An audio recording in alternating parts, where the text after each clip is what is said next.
위해서는 말씀을 가지고, 또한 우리가 기도로서 질서를 세움으로써 우리가 선한 싸움을 하며 나아가야 된다라고 말하고 있죠. 또한 그런 다음에 3장에 들어와서 우리에게 선한 직분을 사모함으로, 선한 직분을 사모한 자들을 온전히 세움을 통하여서 우리가 선한 싸움을 싸워야 된다라고 우리에게 말씀해 주고 있습니다. 자, 우리는요, 이 그 선한 싸움을 싸우기 위해 이 선한 직분자들, 이 함께 동역하며 싸울 수 있는 자들을요, 우리 같이 지금 살펴보고 있습니다. 우리가 첫 번째 살펴본 사람들은 이 감독들, 바로 지금으로 말하면 우리 장로님들의 자격들을 이제 우리 같이 살펴보았죠.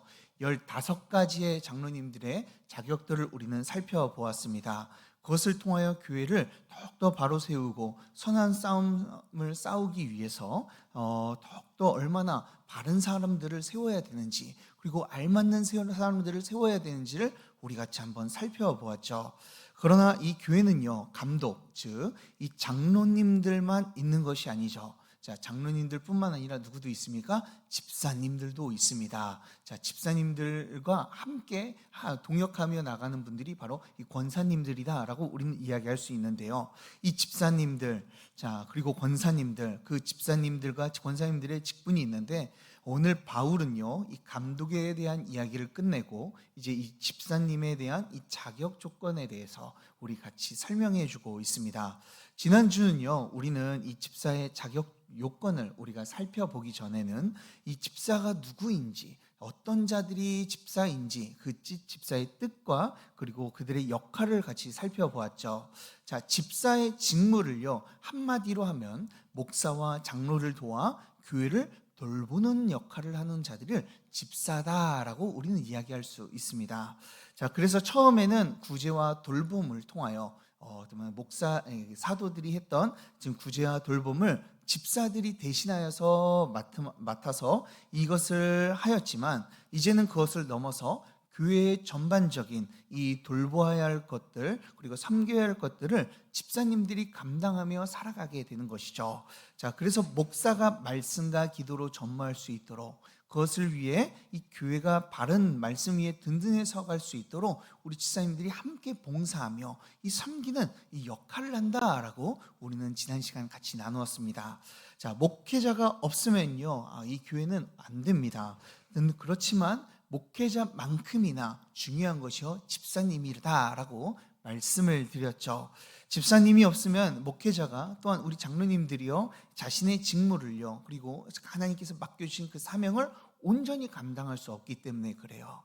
제가 교회를 청소하기 위해서, 그리고 내가 교회의 잡무를 보기 위해서 막 뛰어다닌다면 하나님의 말씀을 제대로 준비할 수 없죠.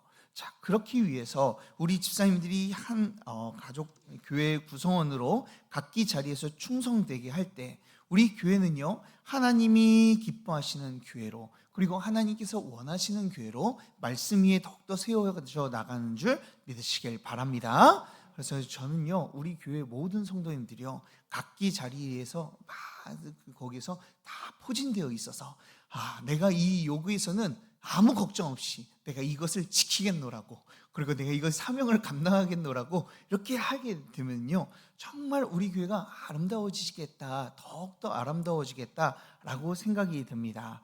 그러니 사랑하는 여러분, 우리 교회도요, 각자의 자리에서 충성되게 일하는 분들이 더욱더 많아지길 주님의 이름으로 축복합니다.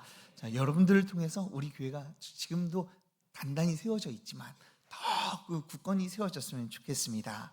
자, 그렇다면 오늘 이 집사의 자격에는 어떤 것이 있는지, 자, 우리 한번 좀 살펴보도록 하겠습니다. 자, 우리 8절을 다 같이 한번 읽어보도록 하겠습니다. 8절 말씀입니다. 시작.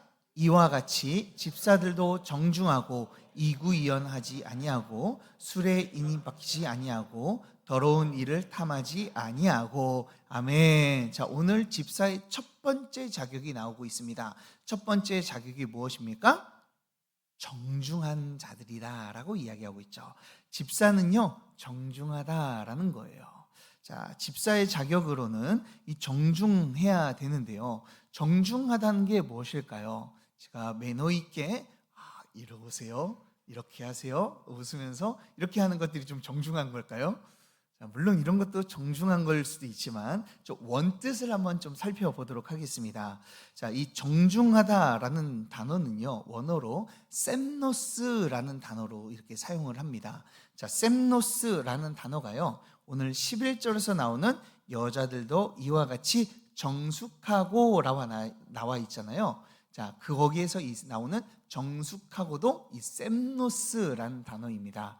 자, 셈노스, 여자들도 그리고 남자들도 모두 다 이 정중해야 된다라고 말씀하고 있죠. 자, 이 셈노스라는 단어는요, 우리가 생각하는 막 이게 근엄하고 뭔가를 이게 천천히 뭔가를 하고 선비처럼 행동하는 것이 정중한 것이 아니라요, 이 단어에는 존경의 가치가 있는 사람, 존엄, 정직, 경건한 자라는 뜻으로 번역할 수 있다라고 해요. 그래서 이 단어에는요, 이런 원뜻이 또 있습니다. 자, 이 어근에서는 세보라는 단어가 이 단어의 어근인데요. 그 세보라는 단어는 경배하다, 경의를 표하다라는 의미를 가지고 있어요. 그래서 셈노스라는 단어는요, 경배할 만한 존경과 존엄의 가치를 가지고 있는 사람이 바로 이 정중한 사람이다라고 이야기할 수 있는 거예요. 자, 그렇기 때문에 집사는요, 이 행동을 통해서, 자신의 행동을 통해서 남에게 인정을 받고 존경을 받고 칭찬을 받는 사람이 바로 집사다라고 이야기를 하고 있어요. 사랑하는 여러분, 모두 집사를 한번 다셨죠? 권사님들은 집사를 다셨고, 또 어떤 분들은 집사 직분을 가지고 계십니다. 여러분들은 다 검증된 자다라고 이야기할 수 있어요. 왜요? 이 셈노스라는 단어를 여러분들이 인정받았기 때문에 집사를 달고 이렇게 한 것이죠. 자, 그렇기 때문에 집사 직분은요, 사실 아무나 주는 게 아닙니다. 자, 오늘 이 정중한 사람이 바로 집사가 되어야 되는데, 이 정중하다는 것이 아주 무거운 의미를 가지고 있죠. 자, 사람들에게 존경받고 칭찬받는 사람, 그 사람이 집사가 된다라고 이야기하는 겁니다. 사실 요즘에는 집사 직분을요, 이 결혼을 했으니까 이제 때가 되었다라고 하면서 서리 집사, 그리고 집사, 안수 집사, 이거 아니면 권사, 이렇게 막 이게 주기도 합니다. 그리고 또 어떤 분들은요, 어떤 교회는 이제 청년인데 교회를 오래 다녔으니까 좀 나이가 좀 있으니까 이제 집사 직분을 받아야 되지 않겠니? 라고 하며 이렇게 권유를 하죠. 자, 그러면서 이제 집사를 받게 되는 사람들도 있습니다. 오랫동안 교회를 다녔으니까, 그리고 이제는 이 등급이 올라가는 것처럼 너 이제 오래 다녔으니까 우리 VIP 등급이니까 한번 안수 집사 한번 달아야 되지 않겠냐? 서리 집사, 그냥 집사, 그리고 안수 집사, 권사 이렇게 받아야 되지 않겠냐? 이렇게 이야기하는데요. 사실 성경은요, 집사를 아주 무겁게 다루고 있습니다. 어떤 자들이요? 집사는 남들에게 존경받고 칭찬받는 자들이 이 집사가 돼야 된다라고 말씀해주고 있죠. 왜 그럴까요? 그 이유는 단 하나입니다. 봉사해야 되기 때문에. 봉사를 해야 되기 때문에 이 무거운 직책으로서 받아서 이제 섬겨야 된다라고 말씀해주고 있는 것이죠.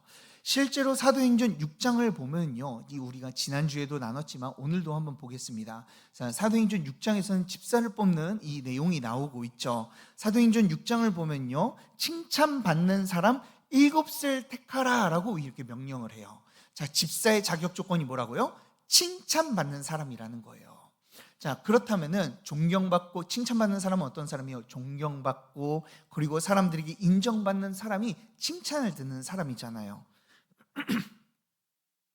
자, 그런 사람을 뽑아서 집사를 세워라라고 말씀하고 있는 것이죠. 자, 우리가 집사를 세우기 위해서 직분을 주는 것은요, 그 사람이 존경받을 만한 모습을 가지고 있기 때문에, 또한 사람들에게 칭찬을 듣고 그 사람에게 맡기면 그래 걱정이 없겠다라고 생각을 하기 때문에 집사 직분을 이렇게 주는 거예요. 자, 그렇다면은요, 집사는요, 이 정중해야 되는데 이런 정중한 모습은 어떻게 나오게 될까요? 자, 오늘 사도행전 6장 3절을 통해서 두 가지가 있다는 것을 우리는 살펴볼 수가 있습니다.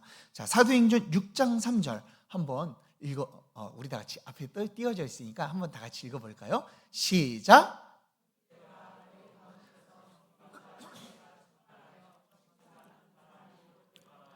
우리가 이 일을 그들에게 맡기고, 아멘. 자, 첫 번째 정중한 자들은요, 어떤 자들이에요? 성령으로 충만한 사람이다 라고 이야기를 하고 있어요. 자, 이것은요, 은혜 가운데 거하는 사람이다 라고 우리는 이야기할 수 있는 것이죠. 은혜 가운데 거하고 성령으로 충만한 자들, 그 자들이요, 바로 집사의 자격 조건을 가지고 있다라고 말하고 있는 것이죠. 물론 목사님들도, 장로님들도, 그 어떤 자들도 성령의 충만을 받아야 되는 것은 맞습니다. 그런데요, 집사님들은 더더욱 성령의 충만을 받아야 된다는 거예요. 자, 왜 그럴까요? 집사는 섬기고 봉사하는 자이기 때문에 그렇죠. 봉사의 원동력이 있습니다. 봉사의 원동력이 뭘까요? 여러분들을 움직이게 하고 교회를 섬기게 하고 하나님이 이 교회 가운데 헌신하게 만드는 이유가 있어요. 그게 뭔 줄 아세요? 그렇게 만드는 거, 그게 바로 은혜라고 이야기할 수 있어요. 자, 은혜가 필요해. 그렇기 때문에 우리가 봉사하기 위해서는 은혜가 필요합니다. 은혜가 없이는요, 이 교회를요, 온전하게 섬길 수가 없어요. 저는요, 종종 이런 질문을 받습니다. 목사님, 봉사하는 것이 너무나 힘들어서 좀 내려놓기를 원합니다 라고 이야기를 해요. 자, 지금까지의 그 봉사한 것들이 변화되지도 않았음에도 불구하고 사람들은 저에게, 그 목사님들에게 또는 이 교역자들에게 와서 종종 이런 이야기를 해요. 목사님, 봉사하는 게 너무나 힘들어요. 좀 나 좀 이제 빼주면 안 됩니까? 라고 이야기를 합니다. 자, 왜 그런 이야기를 할까요?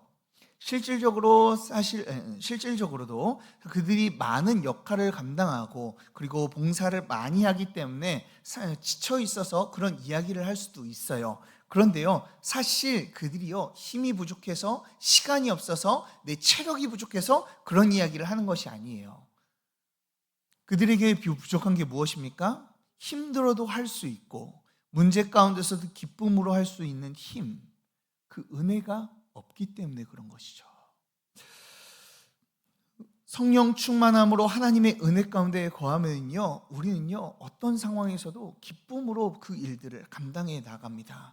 그런데 그 은혜가 없어지니까 일하다가 이런 생각이 드는 거예요. 내가 도대체 왜 이렇게 힘들게 일하고 있지? 내가 좀 쉬는 것도 없는데 내가 거기 교회에 나와서 이렇게 봉사하는 게 이게 맞나? 라는 이런 생각들이 엄습해 오게 되죠.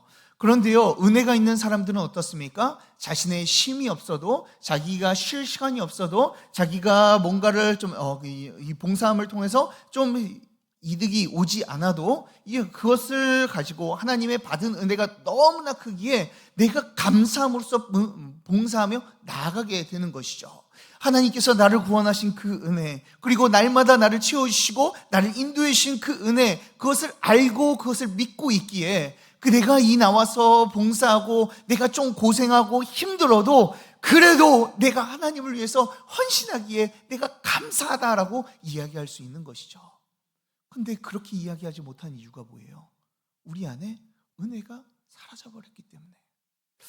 그런 사람들을 보면요, 다 은혜가 떨어지게 됩니다. 그리고 저에게도 그 사역할 때도 저에게 많은 청년들이 와가지고 목사님, 이제 좀 사역을 좀 쉬고 싶습니다. 그리고 그러면서 하는 말이 있습니다. 목사님, 이제는 예배에 집중해서 은혜를 좀 받고 싶어요 라고 이야기하더라고요. 제가 그 마음을 충분히 이해합니다. 그 청년들은요, 왜 그런 이야기합니까? 은혜가 떨어졌기 때문에. 은혜를 받지를 못하기 때문에 그 자신의 사역과 은혜가 이게 비등비등하지 않고, 그리고 은혜가 더 높지 않고 비등비등하거나 은혜가 낮아졌기 때문에 그들이 그런 고민을 하며 이제 사역을 그만두겠습니다 라고 이야기하는 것이죠. 그러나 이제 정말로 은혜가 넘치는 사람들은요, 그런 걸 신경을 쓰지 않습니다. 기쁨과 즐거움으로 가죠. 그러면요, 어떻게 됩니까? 사람들에게 인정받아요. 사람들에게 칭찬을 받아요. 와, 저 집사님은 대단한 것 같아. 어떻게 저렇게 섬길 수가 있지? 대단해. 역시 하나님의 은혜에 충만한 사람이야 라고 이야기하는 것이죠. 제가 사역하는 곳마다 저는요, 사역할 때 정말 감사한 것들이 참으로 많았어요. 그 이유는요, 제가 가는 곳마다 저와 함께 하시는 분들이요, 너무나 좋은 분들이 많았어요. 우리 소망교회에 제가 왔을 때도요, 우리 좋은 분들이 얼마나 많아가지고요, 제가 이게 너무나 편하게 지금 사역을 하고 있는 것 같습니다. 자, 그런데 아멘을 안 하시네요. 자, 자, 그런데 제가 그 전에도 사역을 할 때요. 제가 그 전에 사역할 때요. 정말 감사한 게 이 부장 집사님들을 참으로 잘 만났어요. 제가 가는 곳마다 부장 집사님들이요. 되게 순종적이시고 자기를 드러내지 않으시고 되게 헌신을 많이 하셨어요. 그런데 그 부장 집사님 중에서 제가 가장 기억에 남으신 분들이 있습니다. 자, 그 분이 누구냐면 바로 두 번째 제가 사역했던 이 온누리 소망교회 지금 장로님이 되셨는데요. 그 부장 집사님, 중고등부 부장 집사님으로 계신 우리 지금 장로님, 그 집사님이 계셨어요. 부장님이 가장 기억에 남는데요. 자, 제가 기억에 남는 이유는요. 그분이요 엄청나게 헌신적이었어요. 제가 어린 나이에 사역을 했음에도 불구하고 목사님, 그때 전도사님이죠. 전도사님 마음대로 하세요. 저희는 전도사님을 지지하고 따라가겠습니다. 그러면서 모든 것들을 다 서포트해 주셨어요. 그래서 제가 이거 만들어야 될 것 같은데요. 그러면요. 그거요? 만들면 되죠. 그러면서 뚝딱뚝딱 만들면서 뭔가를 만들어 가지고 오시고요. 물론 제가 생각했던 방향은 아니지만 그래도 그래도 비스무리하게 이렇게 잘 만들어 가지고 오셨어요. 그러면서 저한테 항상 걱정 말라고, 제가 다 하겠다고, 전사님은 말씀 전하는데 좀 집중하시고 가르치는 데 집중해 달라고, 제가 모든 것들을 다 담당했습니다 라고 이야기하셨어요. 근데요, 제가 그분을 보면요 참으로 이게 좀 부끄러웠던 게요, 제가 그때 파트 사역을 했거든요. 파트 사역을 하는데 저보다 훨씬 더 많이 교회에서 일을 하시고 사역을 하시는 거예요. 담임 목사님이 뭐가 필요하시다면요 달려가가지고요, 평일에도 달려가가지고, 아무 때나 달려가가지고 막 그것을 다 돕습니다. 딱 불이 고장났어요 그러면 바로 달려와가지고 불을 고쳐주시고요. 그리고 뭔가 이제 학생부에 뭐가 필요해요 그러면은 막 달려와가지고 그걸 사와가지고 조립해가지고 딱 놓으시고요. 딱 그런 이게 부장 집사님이셨어요. 그런 모습이 참 저에게도 이게 참 인상 깊었지만 우리 아이들에게도 참 인상 깊었습니다. 아이들도요, 우리 부장님은 정말 좋은 분이셔 라고 항상 이야기를 했죠. 자, 그분을 통해서 그분의 헌신이 있기에 제가 편하게 사역할 수 있었고요. 또한 온전히 말씀을 전할 수 있었고, 그 교회가 여러 가지의 문제가 있었음에도 불구하고 그 문제들이 해결되어지는 것들을 저는 보게 되었어요.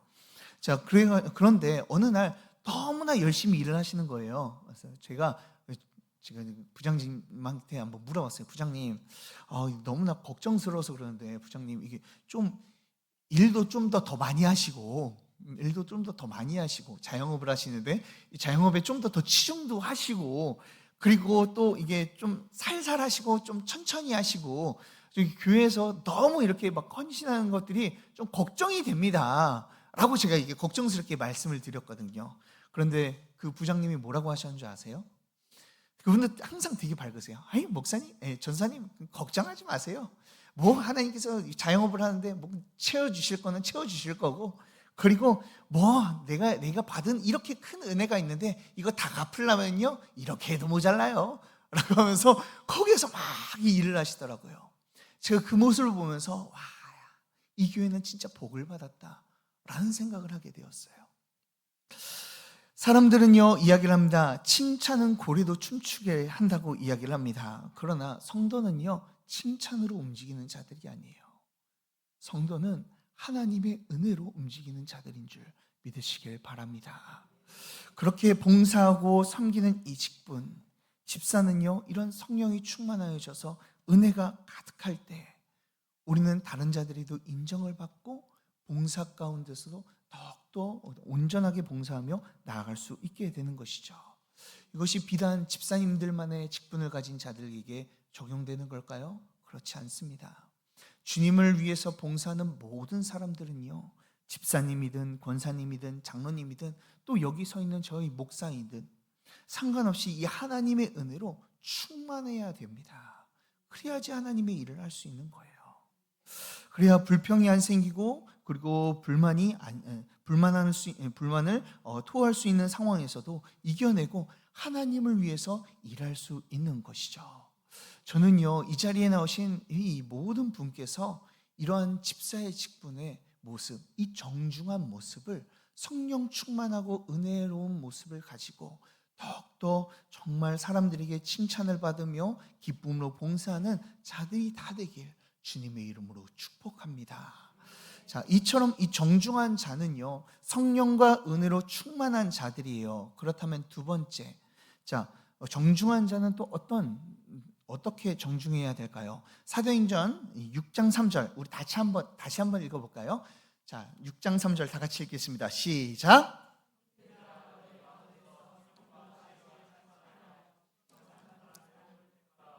우리가 이 일을 그들에게 맡기고, 아멘. 자, 6장 3절에서 성령 충만, 그리고 충만한 자, 그리고 또 어떤 자를 세우라고 이야기합니까? 지혜가 충만한 사람. 자, 지혜가 충만한 사람이 바로 충만하여서 칭찬을 듣는 사람, 즉 정중한 사람을 뽑아라 라고 말씀하고 있죠. 자, 그렇게 정중하기 위해서는 뭐로 충만해야 돼요? 지혜로 충만해야 된다라고 말씀할 수 있죠. 자, 지혜라는 것이 무엇입니까? 지혜라는 것을 이 사전적인 단어로 이게 찾아보면은 사물의 이치를 빨리 깨닫고 사물을 정확하게 처리하는 정신 능력이라고 사전에 그렇게 명시되어 있어요. 즉 올바른 판단을 하고 그리고 최선의 방법을 찾아서 움직일 수 있는 것이 바로 지혜다라고 이야기할 수 있죠. 자, 그렇다면은 성도에게 있어서 올바르게 판단하고 최고의 방법을 가지고 살아갈 수 있게 만드는 게 뭐예요? 바로 지혜죠. 그렇죠? 그것도 지혜예요. 그런데 그 지혜가 어디에서 나오는 지혜입니까? 바로 하나님으로부터 나오는 지혜죠. 그걸 우리는요 한 단어로 이렇게 이야기합니다. 이 지혜를요 하나님의 뜻, 하나님의 계획이라고 우리는 이야기할 수 있어요. 하나님의 뜻과 계획을 우리가 올바르게 알고 그것을 따르는 것, 그것이 성도들에게 있어 가장 큰 지혜다라고 우리는 이야기할 수가 있죠. 자, 집사는요 이러한 지혜로 무장하여서 하나님의 뜻을 알고 그리고 그 뜻을 따라 살아가는 자들로 이 정중함을 그리고 사람들에게 인정을 받는 자다라고 이야기할 수 있습니다. 자, 지혜가 없으면요 교회는요 참 큰 문제가 일어날 것 같아요. 그렇기 때문에 교회는요 항상 지혜가 필요합니다. 하나님의 뜻과 그 계획을 아는 그 지혜가 우리에게 필요하다라는 것이죠.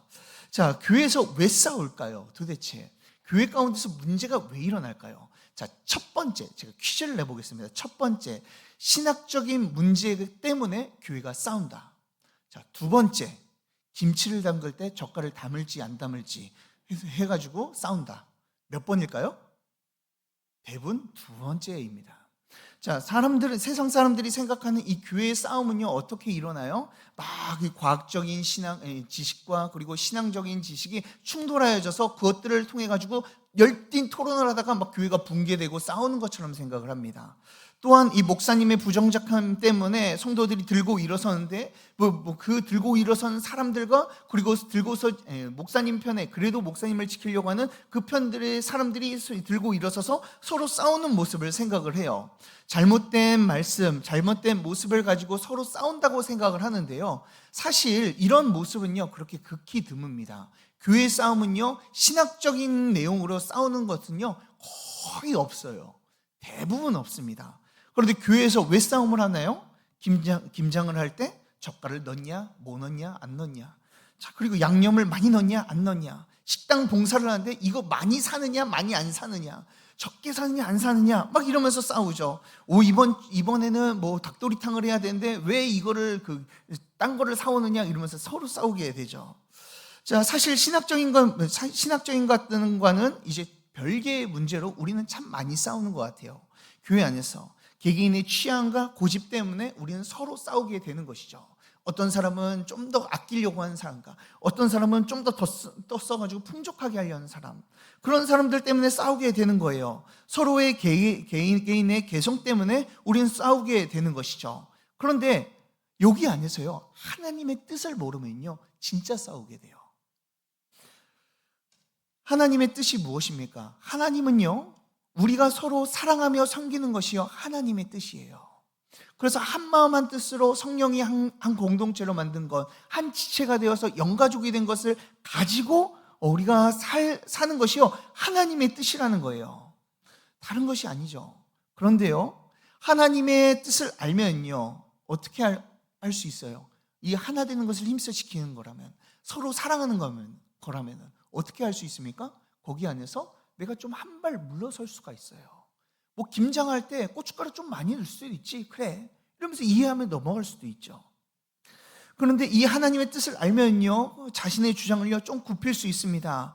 뭐 적게 넣을 수도 있지, 싸우는 것보다 저 사람 말 듣는 게 낫지 라고 하면서 자신이 한 발 물러서게 돼요. 식당 봉사를 하면서 하나님의 뜻이 뭐 이것을 통해서 서로 사랑하는 건데 뭐 많이 살 수도 있고 적게 살 수도 있지, 또 저 사람은 손이 크구나, 뭐 남으면 싸가지 뭐, 이런 생각을 가지게 돼요.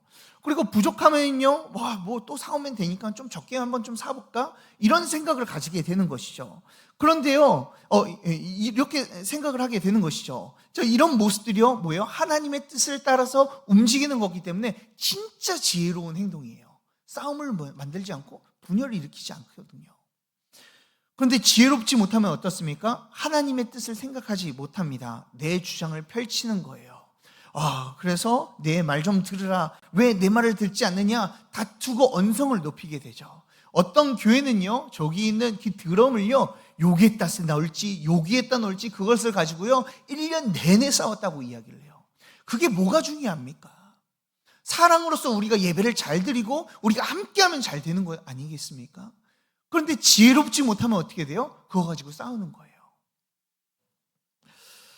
그것이 이제 또 이것을 가지고 다투다 보면 언성이 높아지고 싸우고, 그리고 그러면요 제대로 된 봉사를 할 수가 있을까요? 없죠. 어떻게 싸우는데 어떻게 봉사가 되겠어요? 그러다가 어떻게 또 싸우다 보면 어떻게 됩니까? 서로 삐져서 안 하겠다고 이야기를 해요. 그럼 어떻게 됩니까? 누가 이 교회를 섬기며 봉사를 할 수가 있겠습니까? 사랑하는 성도 여러분, 우리는요 사실 서로 맞지 않는 자들이 모였어요. 어떤 권사님이 자기의 남편을요 로또라고 이야기를 하더라고요. 제 남편은 정말 로또 같아요. 로또 같습니다. 왜 그런 이야기를 합니까? 물어보니까 정말 안 맞아요 라고 이야기를 해요. 로또를 맞아본 적이 없대요. 근데 그분도 맞질 않는데요. 부부도 맞질 않아요. 그렇게 사랑하던 부부도요 맞질 않아요. 저도요 사실 사모님과 정반대의 성격을 가지고 있어요. 서로 잘 맞지가 않습니다. 그럼에도 불구하고 하나님께서 주신 그 지혜를 가지고 하나가 되어서 살아나가는 것이죠. 교회도 똑같습니다. 우리는요 하나님의 뜻을 따르며 그 가운데 거하는 이 지혜를 가지고 우리는 살아가는 자들이에요. 그 지혜를 가지고 예수 그리스도의 긍휼의 마음을 품고 서로를 품고 안아주고 이해하고, 내가 조금 더 한 발 뒤 물러서서 그들 가운데 함께하며 이 하나됨을 지켜나가는 이런 자들이라는 거예요. 그러면서 봉사하는 것이죠. 이런 뜻을, 하나님의 뜻을 안다면요 목소리를 높이기보다는요, 허허 그래 네 마음대로 해라, 속으로 나 당신 마음대로 하세요. 조금 은혜, 내가 더 은혜 받았으니까 하나님의 뜻을 내가 섬기겠다 라고 하면 이제 물러설 수 있죠. 그러면서 내가 참아야지 하면서 저거 아닌 것 같지만 그래도 말해도 안 통하면 어떻게 됩니까? 그래도 하나님께서 뭐 어떻게 알아서 해주시겠지 하면서 하나님을 의지하면서 나아가는 거예요. 그러면요, 그렇게 하면요 하나님께서 책임져 주시고 우리를요 더욱더 하나 되게 만드시는 것이죠. 그러면요 일할 때 어떻게 되겠어요? 기쁨으로 할 수 있는 거예요. 그런데 왜 기쁨으로 못합니까? 내 고집, 내 생각, 내 주장, 이것을 내세우려고 하기 때문에 그렇죠. 일할 때 보면요 참으로 마찰이 많이 일어나는 것 같습니다. 그런데요 사단 마귀는요 그 마찰이 일어날 때마다 우리 가운데 침투해 들어와요. 그래서 너 이것은 그래, 지금 이 상황은 봐봐, 그러면서 우리가 서로를 공격하게 만들며 우리를 흔들려고 하죠. 하나님의 뜻을 잊고 분열하게, 하나 되지 못하게, 그 가운데서 우리가 하나님의 뜻을 구하지 못하도록 우리에게 집요하게 공격을 합니다. 우리가 지면 어떻게 돼요? 그때부터 언성이 높아지고 서로 삐지고 그러다 시험을 듣는 거예요. 그렇기 때문에 이 봉사하는 것이요 얼마나 큰 믿음이 필요한지 모릅니다. 사랑하는 여러분, 저는요 여러분들에게 하나님의 뜻을 아는 지혜가 있길 간절히 소망합니다. 그것을 통하여 여러분들이 하나님의 그 사랑으로 더욱더 성도들을 품어주고 이해하며 하나님의 뜻을 더욱더 알아가는 그 지혜를 가지고 이 봉사하는 여러분들이 되었으면 좋겠어요. 그래서 우리 교회에서는 봉사할 때 마찰이 일어나지 않았으면 좋겠습니다. 좀 부드럽게 이야기하고 또 부드럽게 이야기해도 안 들으면은 그러면은 뭐 어쩔 수 없구나. 사랑의 마음으로 내가 품어줘야지 하며 그런 마음을 갖는 자들이 되어야 되죠. 물론 이 말은요, 진리에 대해서 타협하라는 말이 아닙니다. 진리는요, 우리는 분명하게 이야기해 줘야 됩니다. 이건 타협할 수 없는 거예요. 만약에 이단의 사상을 이야기한다 그러면 집요하게 가가지고 우린 가르쳐야 됩니다. 그런데 진리가 아닌 것들, 그냥 교회를 세워나가는 것들은 우리가 한 발자국 뒷걸음쳐서 그들을 품어주고 이해해야 되는 것이죠. 그래서 서로가 맞지 않아도 서로 이해하며 사랑함으로 이 교회를 하나님이 세우시는, 그리고 하나님께서 묶어 하나 되게 하시는 이 놀랍고 새로워져가는 교회로 만들어 나가는 저와 여러분들 되길 주님의 이름으로 축복합니다. 우리 다 같이 기도하도록 하겠습니다. 사랑과 은혜가 풍성하신 하나님 아버지, 하나님의 사랑을 우리에게 날마다 베풀어 주시고 그 은혜를 우리 가운데 풍성하게 내려주심에 감사 올려 드립니다. 주님께서 부으시는 그 은혜 우리가 날마다 기억하며 그 은혜를 잊지 않고 살아가기를 원합니다. 주여 성령으로 역사해 주셔서 주님의 은혜로 풍성해지는 자들이 되게 하여 주시옵소서. 또한 하나님이 주시는 그 지혜, 하나님의 뜻을 알아 더욱더 움직이는 그 지혜가 우리 가운데 풍성하여지길 원합니다. 그것을 통하여 우리 모두가 다 하나님의 뜻을 따라 움직이며 서로를 사랑하며 이해함을 통하여 정중하여져서 하나님의 일을 더욱더 잘 감당하며 나아가는 주님의 귀한 자녀들이 될 수 있도록 함께하여 주시옵소서. 주님의 귀한 일꾼들로 우리를 정중하고 칭찬을 받고 그리고 존경을 받는 일꾼들로 세워주실 줄 믿고 예수 그리스도의 이름으로 기도드리옵나이다. 아멘. 축도하도록 하겠습니다. 이제는 우리 주 예수 그리스도의 은혜와 하나님 아버지의